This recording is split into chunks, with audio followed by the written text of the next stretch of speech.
Irmãos, não porque eu não tive oportunidade. Eu tive oportunidade tanto no Japão como aqui.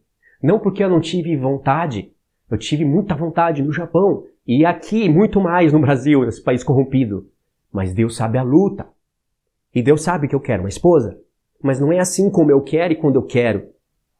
Ponto. Entendeu até aqui?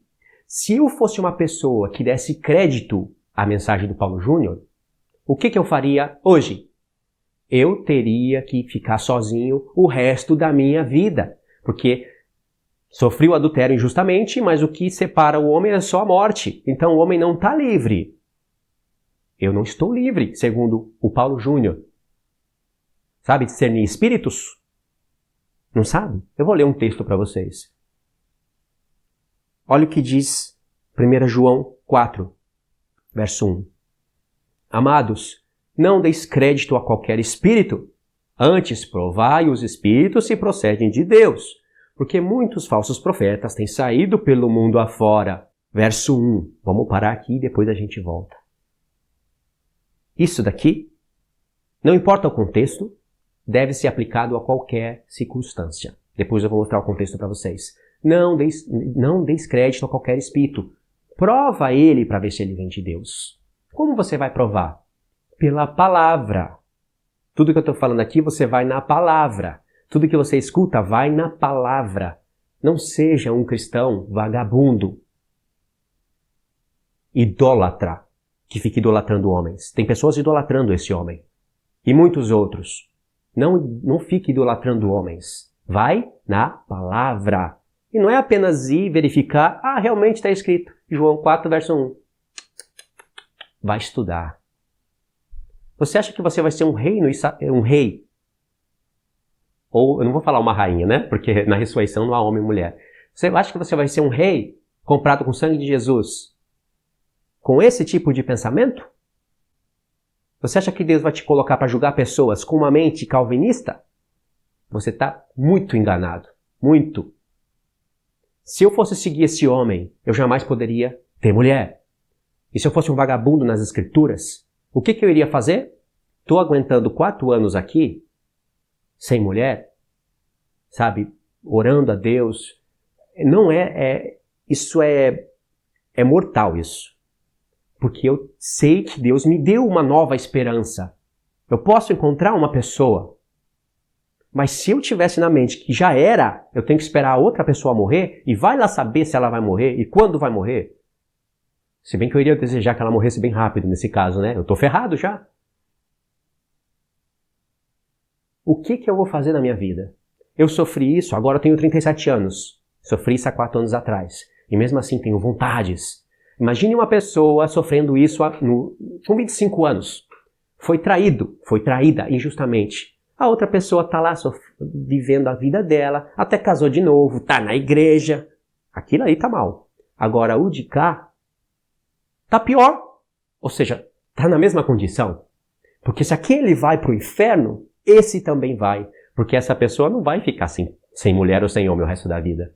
Vou ficar em oração agora, porque já que eu fui traído, Deus me colocou agora como eunuco. Vou ficar em oração ao Pai. Só se for... se você ouvir isso, não vem de homem não, tá? Vem de espírito enganador. Eu estaria na pornografia, que seria um passo para me relacionar com outras pessoas. Já estaria transando com mulheres. Estou ferrado mesmo. E como é um jugo muito pesado colocado sobre a pessoa, essa pessoa abandona a fé. Entendeu? Outro ponto agora. Vamos supor que eu não conhecesse o Paulo Júnior e na minha mente tivesse que eu posso me casar. Estou livre. Isso é bíblico. Eu estou livre. Você está livre se você sofreu adultério. Biblicamente. Não vou agora fundamentar nada. Eu vou fazer um vídeo com o irmão Pedro fundamentando isso. Vamos supor que agora você está livre. Casou, está com a pessoa, temente a Deus. De repente, Paulo Júnior, aparece o homem santo, falando que você está em adultério. Porque você não poderia se relacionar com outra pessoa. O que você vai fazer? Irmãos, eu sou testemunha disso. A pessoa vai entrar em pânico. Aí, ela temendo a Deus, vai se divorciar da pessoa que ela está agora, porque ela não quer viver mais em adultério. vai acabar com a vida da pessoa que ela fez aliança com Deus, e a pessoa que ela se separou vai ser exposta ao adultério, e você tá ferrado. Sabe por quê? Porque você escutou o Paulo Júnior. Você vai dar crédito a qualquer espírito ou vai dar crédito à palavra? Eu quero que vocês comentem se vocês têm dúvidas sobre isso. Com certeza vocês vão ter dúvida, mas eu quero que vocês comentem especificamente quais seriam as dúvidas para eu gravar um vídeo para vocês. Essa é uma das doutrinas que ele prega. E aqui ele já está ferrado. Desculpa a palavra. Você pensa que Deus não vai considerar isso? Suas palavras estão dividindo casamentos. Pensa que está instruindo vidas? Está instruindo em doutrinas de homens. Tudo bem. Você crê que o milênio está acontecendo agora? Nesse reino imundo? Nesse reino onde tem Primeira Guerra Mundial, tem Segunda, está prestes a estourar a Terceira. Você crê que Jesus está reinando? Eu não sei o que ele está fazendo, mas se você crê nisso, isso não vai afetar antes da sua salvação se concretizar. Mas vai afetar depois. Não pense que Deus vai te colocar em boas condições no reino dele se você não está nem aí para meditar na palavra dele. Porque crê que o reino de Cristo está rolando agora e que os 1000 anos são agora e que os santos que foram decapitados pela besta de Apocalipse já ressuscitaram e estão reinando com Cristo desde o céu. Você precisa urgentemente voltar no livro de Gênesis. Ou seja, você não se importa com as coisas do Pai, com as coisas do reino. Se você tivesse uma empresa e essa pessoa que foi contratada, chamada para a empresa e até convidada para exercer cargos grandes na empresa, você vê essa pessoa ensinando tudo errado as coisas da sua empresa, você iria colocar ela em altos cargos? Não iria. Muito mais Deus que chamou a gente não para uma empresa, mas para um reino de justiça. Tudo bem. Não influencia na salvação. Crê que os 3 anos e meio foi Cristo que fez cessar o sacrifício contínuo com seu sacrifício, já pegou uma parte ali da doutrina adventista e enfiou no meio da doutrina dele, e crê que os 3 anos e meio ficou para o final? Tá tudo errado, mas não vai influenciar na salvação. Acreditar que salvação não se perde pode influenciar na tua salvação, e olha que ironia, pessoas perdendo a salvação, ensinando doutrinas que salvação não se perde. Mas não é simples assim. Vou perder a salvação só porque eu ensino que salvação não se perde? Não é simples assim. Tem alguns textos na Bíblia que vai mostrar a imundícia que há por detrás disso. E um desses vídeos é o Hebreus 6 que eu gravei falando do porquê que eu não sigo mais o Paulo Júnior. Assista esse vídeo. Então, irmãos, o negócio é perigosíssimo. Cuidado para não ficar idolatrando homens que estão desviados da palavra de Deus. Eu não vou falar que a minha oração porque eu não estou orando pelo Paulo Júnior. Deveria estar. Mas o meu desejo, antes mesmo de eu estar orando, porque eu não vou ficar falando isso igual um mentiroso fala, a minha oração é que não está orando coisa nenhuma. Mas eu quero que ele se arrependa disso. Porque vai haver consequências na vida dele. Não importa se ele tem milhares de seguidores, não importa se ele pega o microfone e fica berrando a santidade. Isso não importa. Todos podem fazer isso. O diabo pode fazer isso e ele faz isso. Ele está sendo doutrinado por espíritos enganadores. Agora vamos para o contexto daquele verso de João. Eu li para vocês 1 João, capítulo 4, verso 1. Amados, não deis crédito a qualquer espírito. Antes, provai os espíritos se procedem de Deus, porque muitos falsos profetas têm saído pelo mundo afora. Olha onde a pessoa se perde. Olha onde, aqui no verso seguinte, ela já vai olhar para qualquer pastor, para qualquer um, Edir Macedo, qualquer lixo que está aí na mídia, e vai achar que não é falso profeta. Olha o verso 2. Nisto conhecereis o Espírito de Deus. Olha só a prova para você conhecer. Essa pessoa está falando pelo Espírito.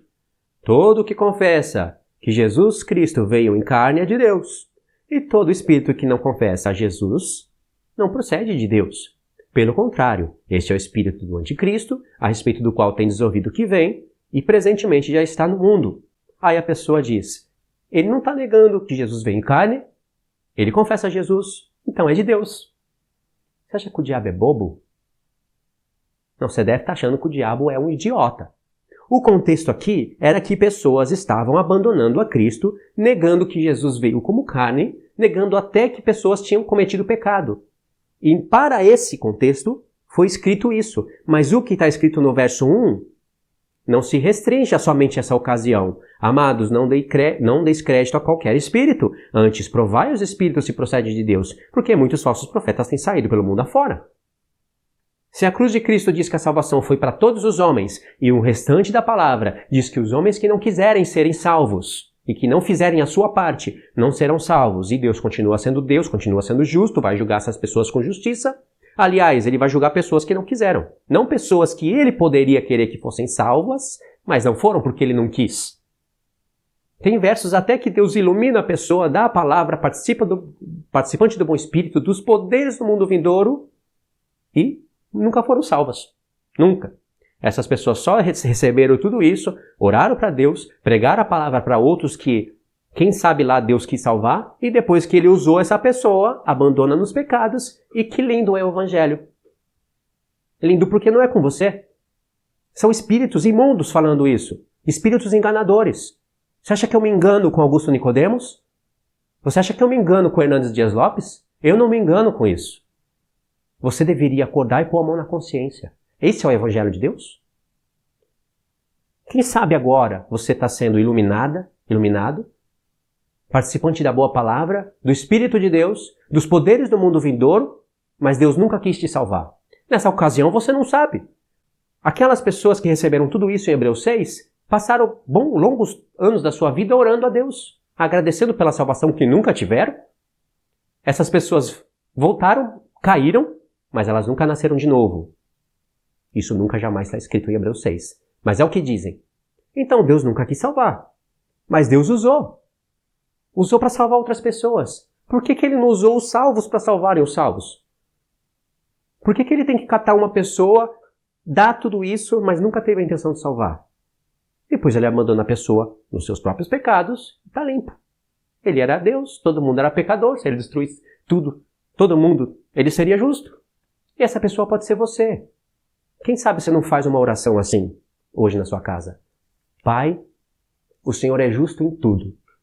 Quem sabe eu estou agora falando do Senhor, estou sendo iluminado da boa palavra, do Espírito Santo, mas o Senhor nunca quis me salvar. Seja feita a tua vontade. Me use para salvar os seus eleitos, então. E depois, eu posso ser jogada no lago de fogo. Amém, o Senhor é justo, e tudo que é justo, eu desejo para mim também. Porque o que não é justo, eu não desejo para mim. Faz essa oração. Esse é o efeito maligno que está por detrás das palavras mentirosas desses homens, e as pessoas não veem, porque estão intoxicadas de livros, de comidas, de toxinas na cabeça, porque não sabem dormir, não podem pensar. Você acha que esses homens me enganam? Não me enganam. E se você fosse inteligente e sábio, você deveria pôr à prova esses espíritos. Amém, irmãos? Mais uma vez, eu não sigo nenhum vídeo, nenhum mínimo conselho desses homens. São homens perversos. Não acredita só porque ele está falando de Deus e de Jesus, do Espírito Santo e da salvação. Por detrás dessas palavras dele, existem almas que vão para o inferno porque Deus simplesmente não quis. Poderia ter feito, mas não quis. Quis você. E essas pessoas pregam contra as obras. Você não precisa fazer nada para ser salvo. Jesus fez tudo para você na cruz. Tudo que você vai fazer agora vai ser porque o Espírito de Deus está em você comandando. Você não precisa fazer nada. Jesus fez tudo. E se você disser que precisa fazer algo para desenvolver a sua salvação, você está se gloriando. Mas você não está se gloriando quando você diz, eu sou eleito. E as pessoas que não foram eleitas se deram mal. Na glória eu vou descobrir o porquê. Mas eu sou eleito, eu sou a eleita. Ele poderia não ter me salvado, mas me salvou. E pessoas que estavam vivendo na mesma condição que eu, ele não quis. Procede de Deus isso? Não procede de Deus. Procede de demônios. São pessoas doutrinadas por demônios. E eu não quero ser doutrinada por doutrinas de demônios. Então, irmãos, é esse daí. Tá? Fiquem todos na paz de Cristo e até os próximos estudos.